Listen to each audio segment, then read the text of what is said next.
From a critical reviewer's lens, NASA's March 2026 ignition moment feels less like a breakthrough and more like a carefully staged reset of a system that had been drifting for years. The rhetoric is undeniably powerful: urgency, competition, execution. But beneath the cinematic framing lies a deeper question: has NASA truly transformed? Or is this another cycle of ambition outrunning reality? The introduction of Jared Isaacman as the face of this shift is symbolic. His message is blunt. The old NASA tried to please everyone, and in doing so, diluted its effectiveness.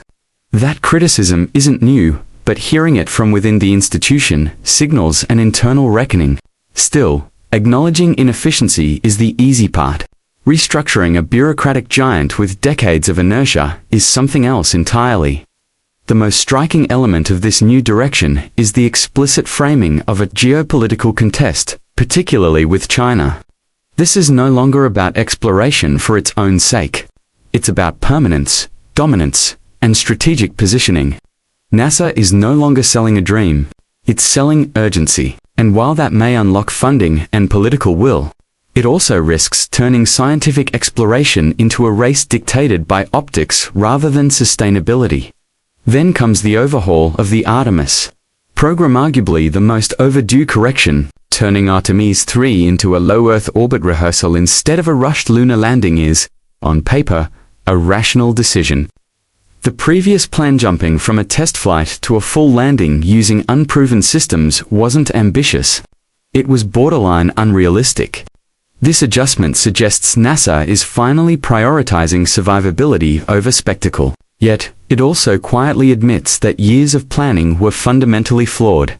The introduction of competition between SpaceX and Blue Origin is another double-edged sword. On one hand, it enforces accountability: contracts are no longer guarantees, only results matter.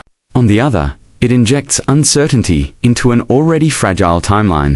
Space hardware doesn't operate on motivational slogans, and compressing development cycles to meet political deadlines has historically led to delays or worse failures. And those timelines are frankly staggering. Are those Mu 27 Artemis stress, a 2028 lunar return, and a sustained landing cadence every 6 months? That's not just ambitious, it borders on optimistic to the point of disbelief. Yes, comparisons to the Apollo era are inspiring, but they ignore a critical difference. Apollo operated under singular political urgency and near unlimited funding. Today's NASA must navigate commercial partnerships, budget scrutiny, and global competition simultaneously. The decision to abandon the Lunar Gateway in favor of surface operations is perhaps the boldest and riskiest. Redirecting resources toward a moon base signals clarity of purpose, but it also discards years of international collaboration and planning. Repurposing hardware sounds efficient, yet it raises concerns about whether this is strategic evolution or reactive improvisation. Technologically, the plan is undeniably fascinating.